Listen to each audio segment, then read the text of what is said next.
Assalamualaikum warahmatullahi wabarakatuh. Waalaikumsalam warahmatullahi wabarakatuh. Alhamdulillah, puji syukur kita panjatkan kepada Allah Subhanahu wa taala. Salawat beserta salam semoga selalu tercurahkan kepada junjungan kita Nabi Muhammad sallallahu alaihi wasallam.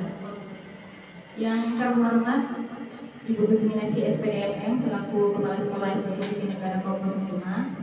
Yang saya hormati rekan-rekan guru SPDM Negara Kaum Muslimah yang sudah berkenan untuk meluangkan waktunya menemani saya melakukan diseminasi yang merupakan tugas dari CDJ Angkatan 10. Bapak Ibu, pada kesempatan kali ini saya akan melakukan diseminasi yang merupakan tuntutan tugas dari CGP. Diseminasi ini dari modul 1.4 yaitu tentang budaya positif. Silakan ditutup. Sebelum kita mulai supaya tidak tegang, mari kita praktekkan dulu tersenyum selama 15 detik ya, itu dalam hati bersama-sama. Karena ketika kita tersenyum, mudah-mudahan otot-ototnya menjadi rileks. Ya Bapak Ibu ya. 5, 4, 3, 2, 1. Terima kasih Bapak Ibu. Tepuk tangan dulu boleh untuk kita semuanya. Baik, berarti langsung ke materinya tentang budaya positif. Sebagai seorang guru, kita harus memiliki kemampuan untuk mewujudkan budaya positif di lingkungan sekolah. Budaya positif itu merupakan upaya yang dapat digunakan untuk membentuk karakteristik yang baik bagi peserta didik kita melalui konsep-konsep disiplin positif, motivasi perilaku manusia, keyakinan sekolah atau keyakinan kelas, kebutuhan dasar manusia, posisi kontrol guru, dan juga segitiga restitusi. Kita akan bahas satu persatu. Mulai dari disiplin positif. Disiplin positif itu merupakan sebuah pendekatan yang bisa kita lakukan yang sengaja dirancang untuk mengembangkan murid menjadi pribadi dan anggota komunitas yang bertanggung jawab, penuh hormat, dan juga kritis. Disiplin positif mengajarkan keterampilan sosial dan kehidupan yang penting dengan cara yang sangat menghormati dan membesarkan. Yang berikutnya, tujuan dari disiplin positif adalah penerapan positif untuk membentuk murid-murid yang berkarakter, berdisiplin, santun, jujur, peduli, bertanggung jawab, dan merupakan pembelajar sepanjang hayat sesuai dengan standar kompetensi lulusan yang kita harapkan bersama. Selanjutnya, melalui budaya positif atau disiplin positif, kita mengharapkan 6 karakteristik dari profil pelajar Pancasila tumbuh di dalam jiwa peserta didik kita. Yang sudah kita ketahui bersama, ke-6 karakter tersebut adalah beriman dan bertakwa kepada Tuhan Yang Maha Esa serta berakhlak mulia. Yang berikutnya mandiri, berkebinekaan tunggal, bergotong royong, kreatif, dan juga bernalar kritis. Itu yang kita upayakan bersama bisa muncul pada diri anak-anak kita.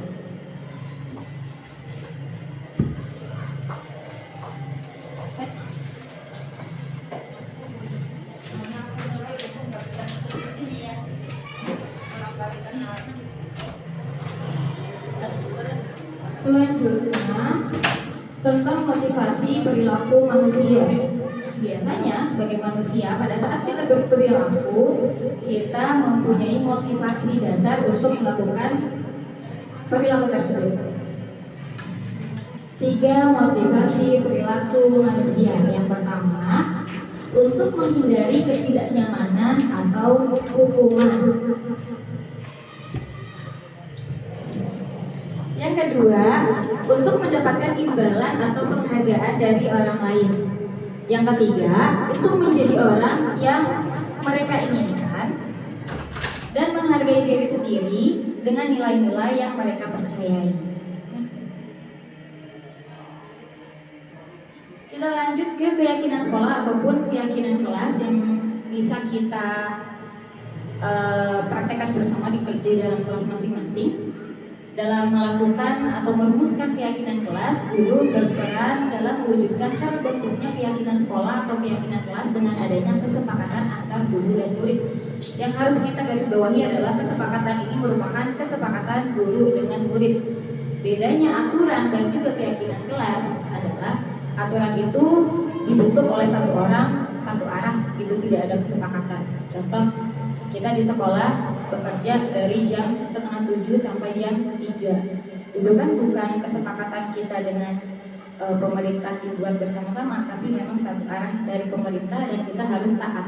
Bedanya dengan keyakinan kelas, anak-anak di kelas kita minta untuk menyampaikan pendapatnya, kita curah pendapat bagaimana cara menciptakan suasana kelas yang lebih nyaman supaya tujuan pendidikan tercapai.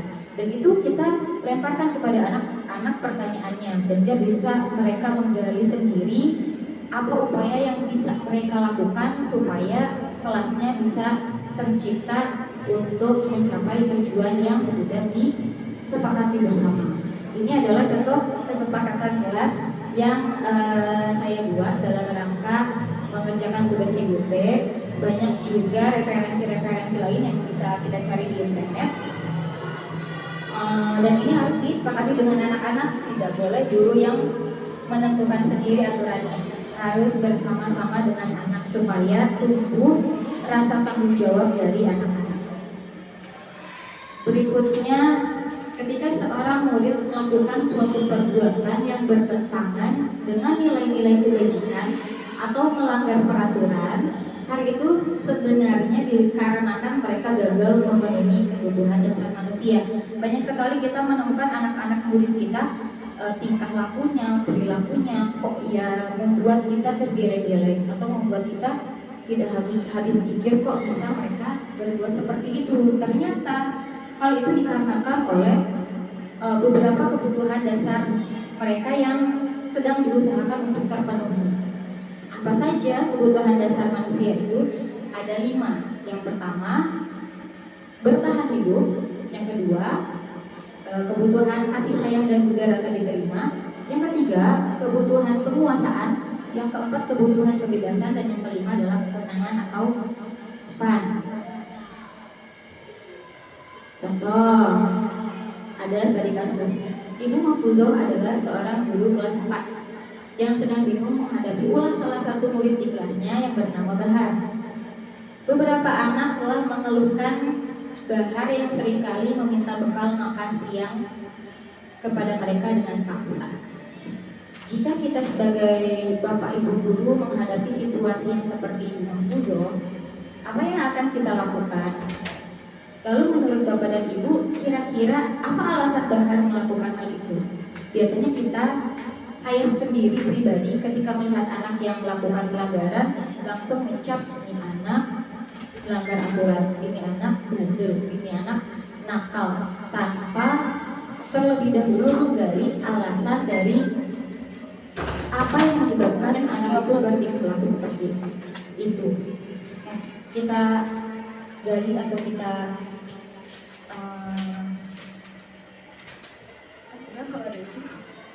gali alasan Bahar melakukan hal seperti yang tadi. Alasan pertama, Bahar merasa lapar dan orang tuanya tidak membawakannya bekal makan, sehingga dia meminta makanan temannya dengan paksa.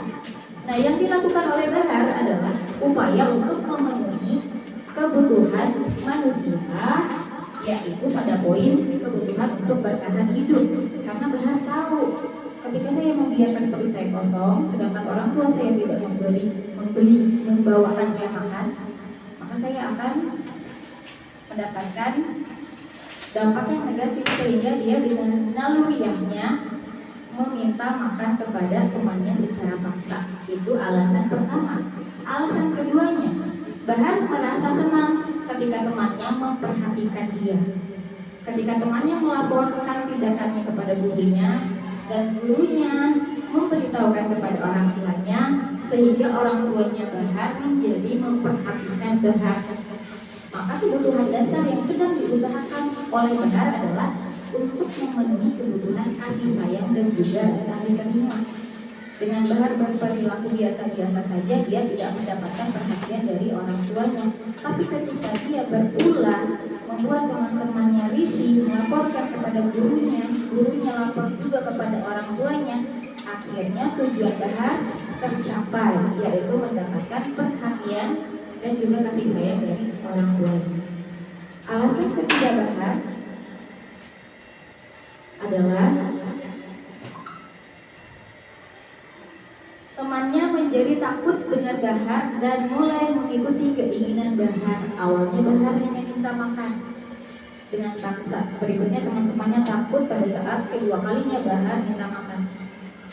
Di kesempatan berikutnya bisa jadi Bahar meminta yang lebih lagi karena teman-temannya sudah mulai takut dengan Bahar dan menuruti keinginannya. Nah, aktivitas yang dilakukan oleh Bahar ini sebetulnya dia sedang berusaha untuk memenuhi kebutuhan dasar manusia, yaitu kebutuhan kekuasaan.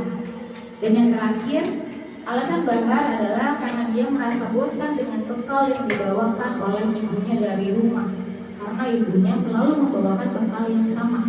Oleh karena itu, dia ingin mencoba makanan teman-temannya yang beraneka ragam. Maka Bahar sedang berusaha untuk memenuhi kebutuhannya akan kebebasan. Biasanya dibawakan nasi goreng telur, dia berupaya untuk mendapatkan menu lain, mendapatkan kebebasan untuk lidahnya merasakan hal yang lain, maka mengganggulah temannya. Yang selanjutnya kita masuk ke 5 posisi kontrol restitusi. Ini sekali lagi tipnya enggak? Harusnya ada ini gambar. Enggak ada gambarnya, jadi balik lagi dulu. 5 posisi kontrol restitusi, dimana kalau kita hubungkan dengan tugas kita sebagai guru itu bisa berada pada posisi kontrol sebagai penghukum. Anak melakukan kesalahan langsung dihukum, tidak tanya ini itu, tidak tanya alasan atau penyebab dia melakukan itu. Yang kedua, guru bisa menjadi seorang yang membuat merasa bersalah pada murid. Yang ketiga, guru juga bisa berperan sebagai teman bagi murid. Yang keempat, guru bisa menjadi pemantau. Dan yang terakhir, guru bisa menjadi manajer. Di antara kelima ini, mari kita bedah mana posisi kontrol guru yang paling ideal kita lakukan. Ada gambar.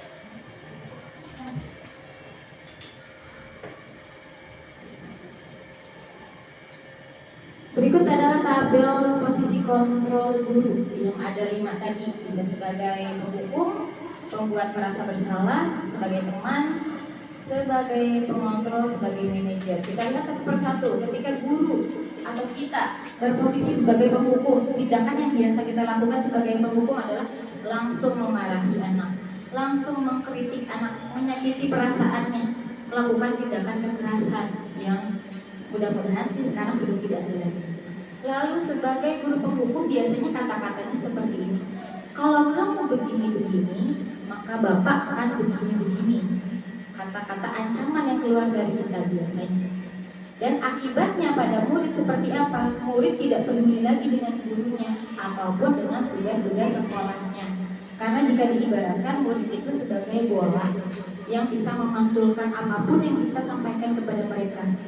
Kita keraskan perilaku kita, kata-kata kita kepada mereka, maka akan mantul, tidak akan masuk ke dalam hatinya. Tapi kalau kita melakukan pendekatan dari hati ke hati, insya Allah anak-anak bisa lebih tersentuh hatinya. Lalu pola pikir anak ketika berhadapan dengan guru penghukum, mereka akan berperilaku melanggar yang berulang-ulang sebagai bentuk perlawanan kepada guru. Dan motivasi yang akan berkembang adalah motivasi eksternalnya. Yang berikutnya, ketika kita menjadi guru, sebagai pembuat rasa bersalah, tindakan kita biasanya mendiamkan murid. Saya nggak mau lagi, nggak peduli lagi sama anak itu, biar dia tahu kalau saya sedang marah, biar dia tahu kalau saya sedang kecewa dengan sikap dia. Selain mendiamkan, biasanya menceramahi, ceramah panjang lebar dan membuat rasa bersalah. Perkataan yang biasanya disampaikan oleh guru pada saat membuat perasaan bersalah kepada murid adalah seperti ini, salah satunya. Ibu kecewa sama kamu karena kamu gak mau nurut sama guru. Atau kalau orang tua kamu tahu bagaimana, pasti orang tua kamu juga marah, pasti orang tua kamu juga malu. Atau seharusnya kamu tahu kalau tindakan kamu itu bisa menyebabkan hal yang kurang baik. Nah, biasanya seperti itu. Kalimat yang seperti itu membuat anak menjadi merasa bersalah. Oh iya ya, ternyata saya salah. Tapi apa akibatnya kepada murid? Murid merasa mereka itu menjadi anak yang bodoh. Mereka merasa menjadi anak yang nakal karena ucapan gurunya yang membuat dia merasa bersalah. Pola perilaku yang munculnya apa? Si murid menjadi rendah diri, kurang percaya diri, cemas, dan juga khawatir untuk melakukan kesalahan lagi. Motivasi yang akan berkembang adalah motivasi eksternalnya. Selanjutnya,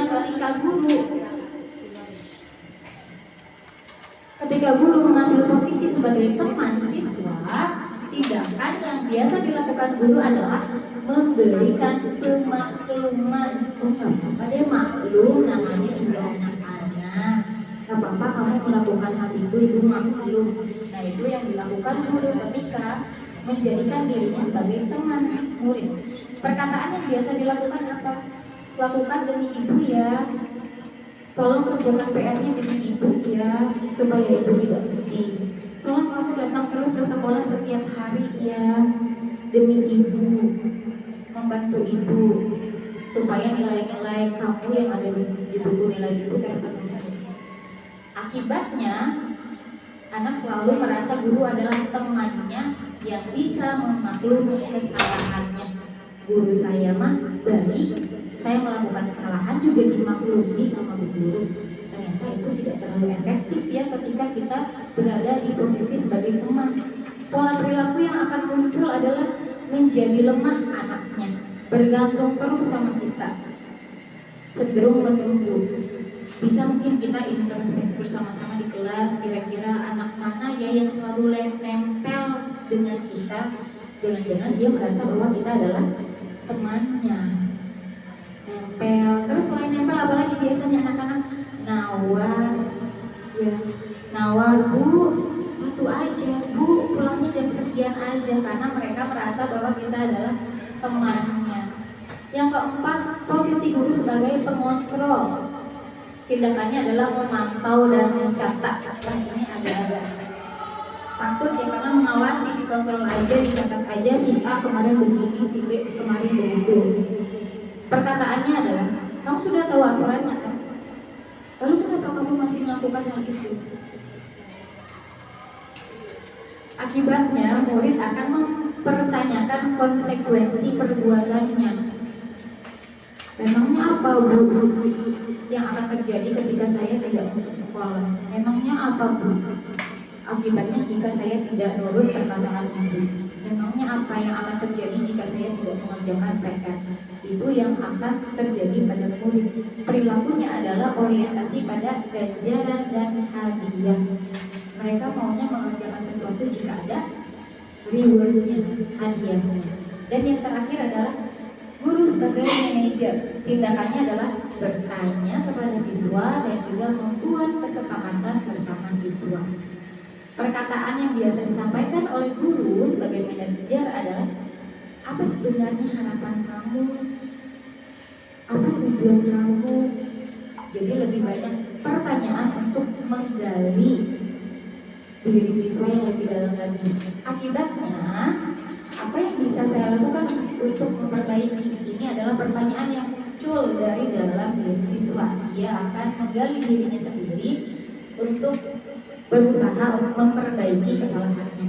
Pola perilaku yang muncul ketika guru sebagai manajer adalah kedisiplinan dari dalam diri siswa, bukan kedisiplinan berdasarkan aturan yang berlaku. Jadi mereka disiplin berdasarkan kesadaran dirinya sendiri. Selanjutnya kita masuk ke segitiga restitusi. Apa itu segitiga restitusi?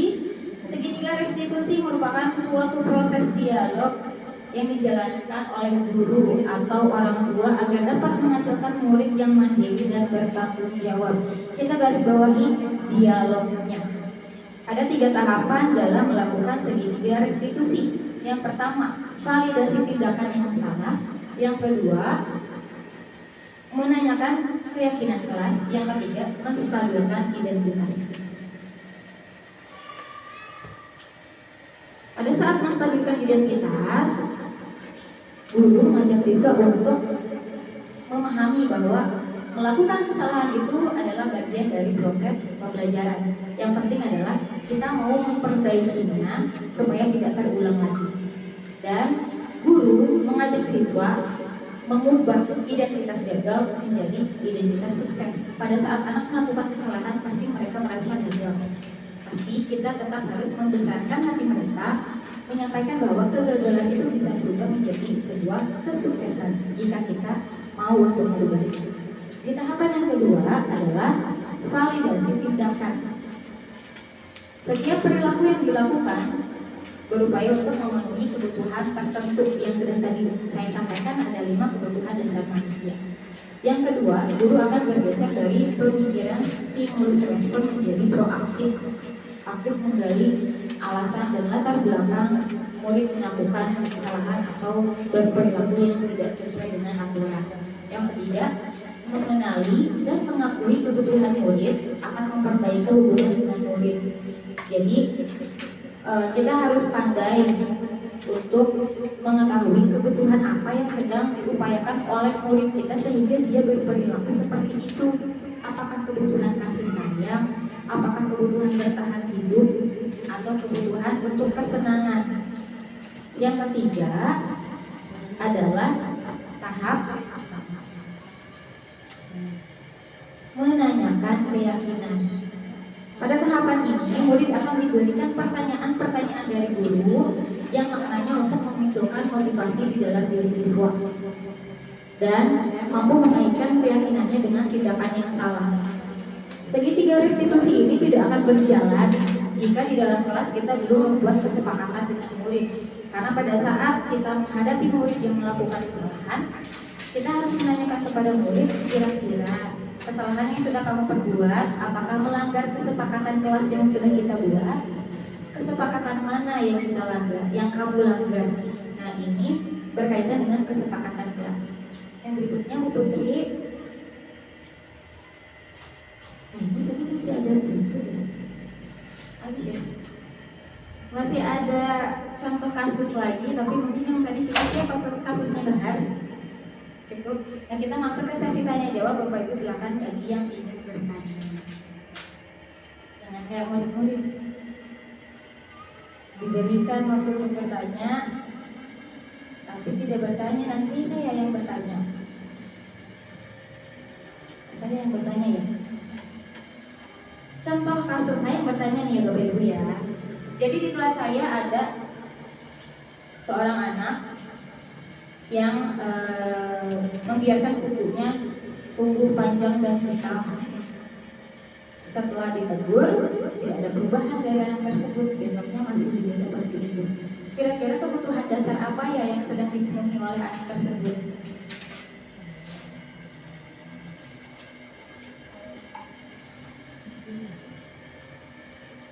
Kebutuhan dasar manusia tadi ada berapa ya Bapak Ibu? 5. Kebutuhan akan kasih sayang, kebutuhan untuk bertahan hidup, kebutuhan untuk penguasaan, betul Bu Novi, kebutuhan untuk kesenangan, satu lagi kebutuhan untuk kebebasan.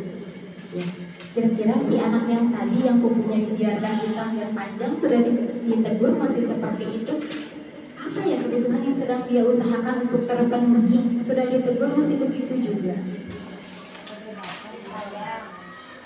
Kasih sayang, betul. Ini anak ternyata kurang kasih sayang. Setelah ditelusuri memang orang tuanya tidak lengkap. Jadi kasih sayangnya belum terpenuhi sehingga dia mengharapkan kasih sayang yang lebih dari orang tuanya di sekolah. Jadi pada saat kita menemukan murid-murid kita yang berperilaku tidak sesuai dengan aturan, berdasarkan tadi materi, bahwa penyelesaiannya kita bisa memilih menjadi guru yang seperti apa dulu. Tadi posisi kontrol guru ada berapa ya Bapak Ibu? 5, betul Bu Rizky. Yang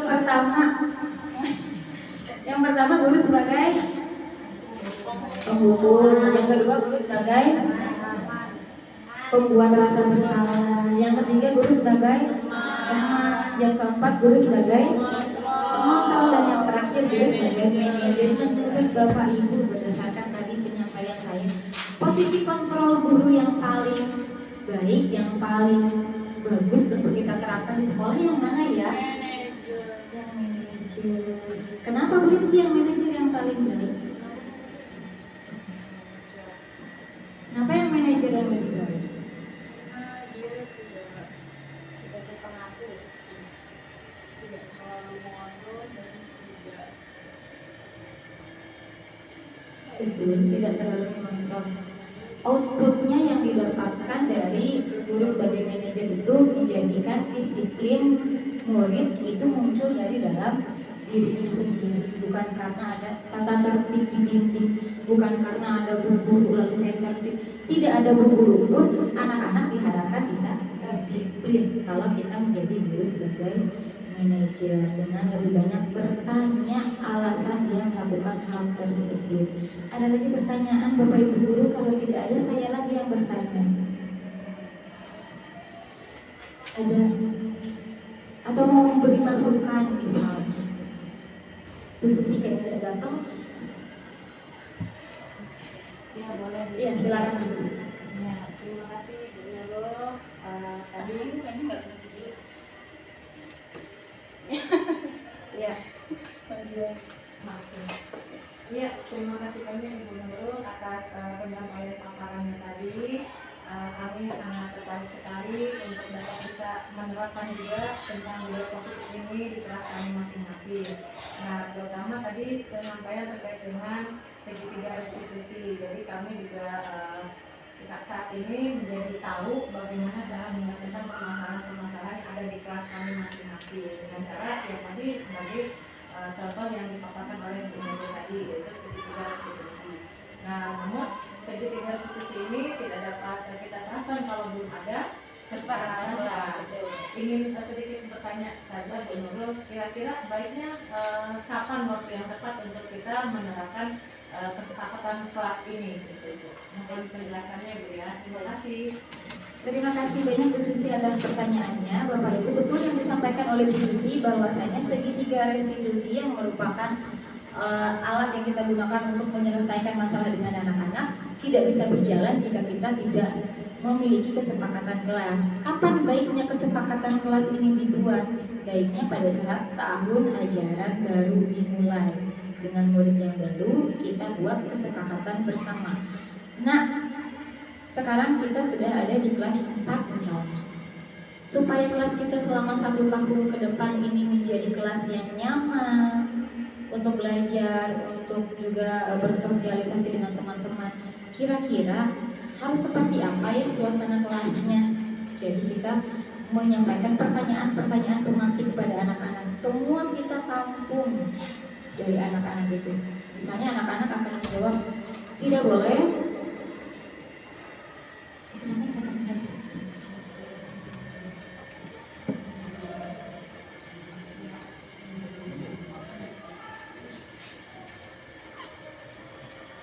Terima kasih Pak Pandu. Misalnya anak-anak akan menyampaikan bahwa tidak boleh datang terlambat ke guru. Itu kita catat dulu bersama anak-anak di papan tulis. harus mengerjakan tugas, tidak boleh berkata kasar, tidak boleh bercanda yang berlebihan. Anak-anak biasanya pada saat membuat kesepakatan kelas menggunakan kalimat-kalimat yang negatif. Tidak boleh, tidak boleh, tidak boleh ini, tidak boleh itu. Nah, tugas guru salah satunya pada saat membuat kesepakatan adalah dengan mengubah kata-kata negatif menjadi lebih positif. Tidak boleh datang terlambat ke sekolah. Itu adalah kalimat dari anak-anak. Maka kita ubah menjadi positif, menjadi datang ke sekolah tepat waktu. Karena pada pembuatan kesepakatan kelas juga ada beberapa tahapan. Yang pertama itu melakukan curah pendapat dengan anak-anak, lalu mengubah kalimat-kalimat negatif menjadi kalimat yang lebih positif dengan harapan kalimat positif itu bisa lebih mengarahkan kepada kebaikan gitu ya. Dan juga kita harus memberikan pemahaman kepada murid bahwa kesepakatan kelas yang kita sepakati bersama itu ada nilai-nilai kebajikan yang diharapkan muncul. Mungkin nilai kebajikannya itu adalah kemandirian, kesopanan, keselamatan, kesehatan.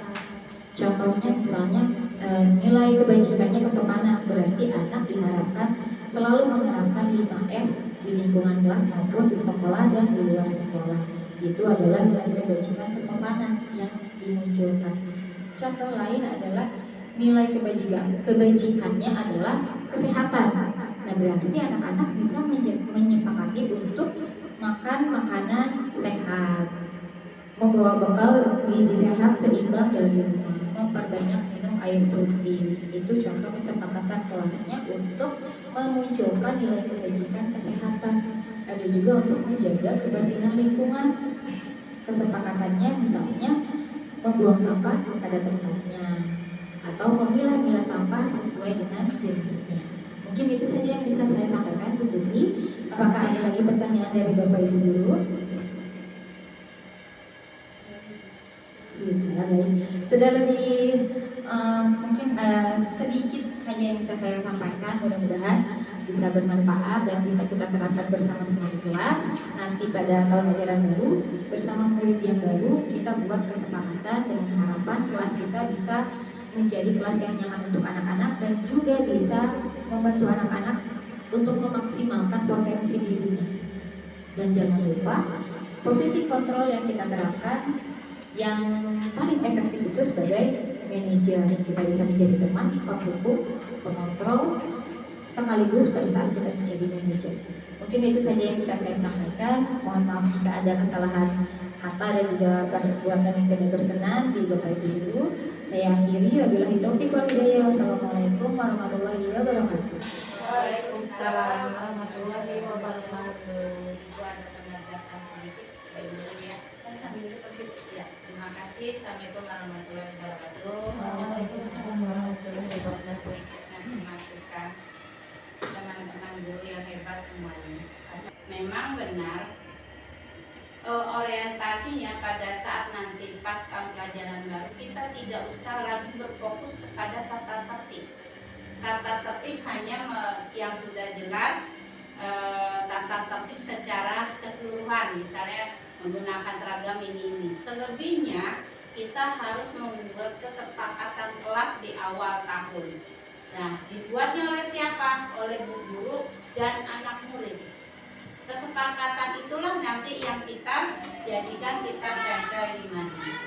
Jadi kalau udah di situ judulnya bukan tata tertib tapi kesepakatan kelas, apabila ada apa-apa, ya ini yang buat adalah bukan guru tapi bersama kesepakatan dari kelas tersebut. Ya.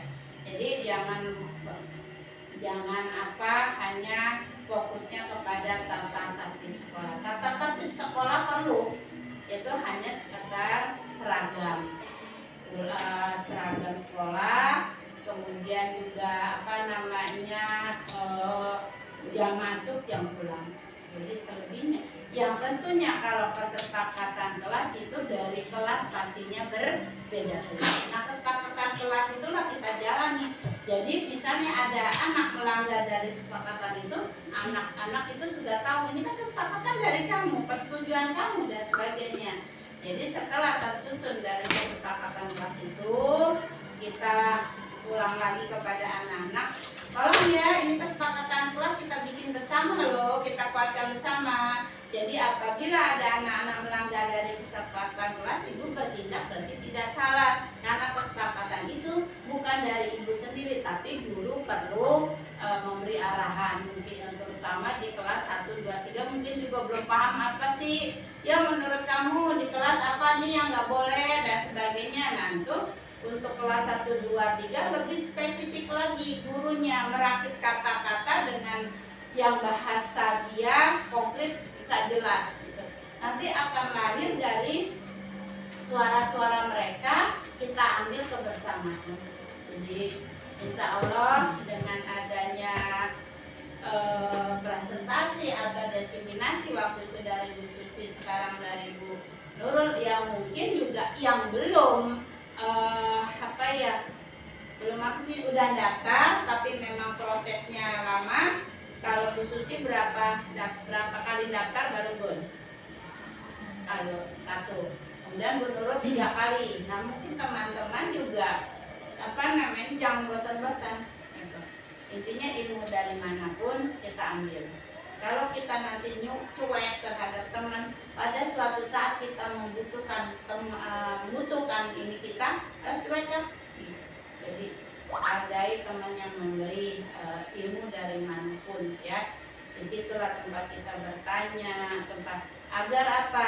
Agar kita dapat meningkatkan kinerja kita, terutama dalam kegiatan belajar mengajar, yang mana mungkin udah sama-sama bahwa rapor pendidikan kita di tahun 2024 lemahnya di metode pengajaran. Nah, metode pembelajaran apa sih yang sekira anak-anak bisa agar pelajaran yang kita maksud, materi yang kita sampaikan dapat tercapai. Jadi jangan selalu mengecap anak bodoh, anak gak bisa. Jadi kalau hasilnya 50%, yang harus introspeksi diri adalah gurunya, gitu ya. Kalau hasil dari ulangan atau apa dan sebagainya, oh berarti kita harus evaluasi di mana kelemahan kita, cari kelemahan kita, gitu ya. Yang kadang-kadang hanya metode ceramah bla bla bla bla bla, anak ngomong diomelin, ya mungkin ngomelinnya bagus tapi tidak tepat. Mungkin juga anak itu bosan dengan metode ceramah yang kita berikan. Anak sekarang kan lebih kritis dari sikap, mungkin perilaku. Dari perilaku, kalau kalimat kata-kata kan mungkin dia belum berani, Bu saya bosan Bu, Ibu ngoceh mulu. Ada nggak yang gitu? Karena nggak ada murid itu, walaupun ada dia mempunyai rasa takut. Nah terus kalau ibu gurunya sudah membentak kerjanya hanya ngomel dulu, menurut kita tidak ngomel, tapi metodenya kita mungkin yang belum tepat sasaran. Jadi di situ apa yang ada tolong ditingkatkan. Siapa yang meningkatkan? Kinerja dari kita sendiri. Jadi kalau materi belum tersampaikan, otomatis anak juga masih pelangak-pelongok dan sebagainya. Disitulah kita dibutuhkan bukan hanya pengetahuan pedagogik, tapi juga pengetahuan dari memahami masing-masing karakter anak tersendiri. Itu aja sih yang Ibu tambahkan. Jadi insya Allah nanti sebelum masuk tahun ajaran baru nih, kesempatan ini, yuk anak-anak kita buat kesepakatan kelas untuk tahun depan. Oh kalau sudah atau di awal ya Bu, di awal, karena kan di awal masuk baru ketahuan siapa yang ngajar kelas 1, siapa yang masuk kelas 2 dan sebagainya. Jadi di tahun awal ajaran baru untuk kelas 2 sampai ke kelas 6 buatlah kesepakatan kelas kerja ya. Terima kasih teman-teman yang sudah ikut berpartisipasi pada kegiatan ini. Sekian, Assalamualaikum warahmatullahi wabarakatuh. Waalaikumsalam warahmatullahi wabarakatuh.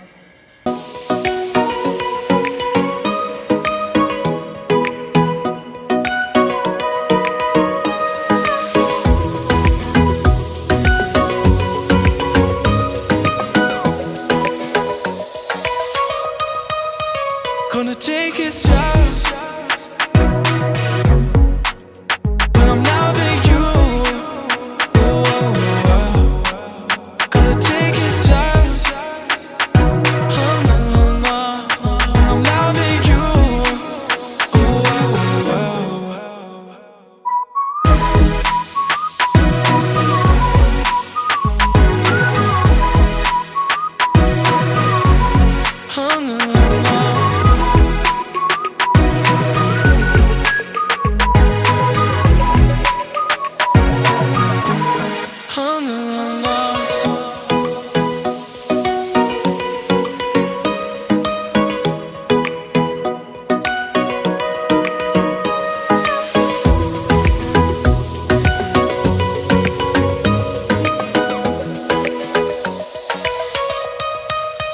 Gonna take it slow.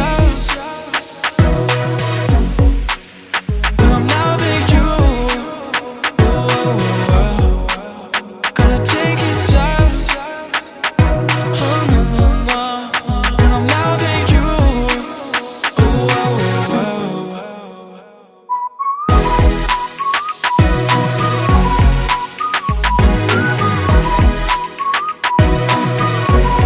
oh, no, no, no.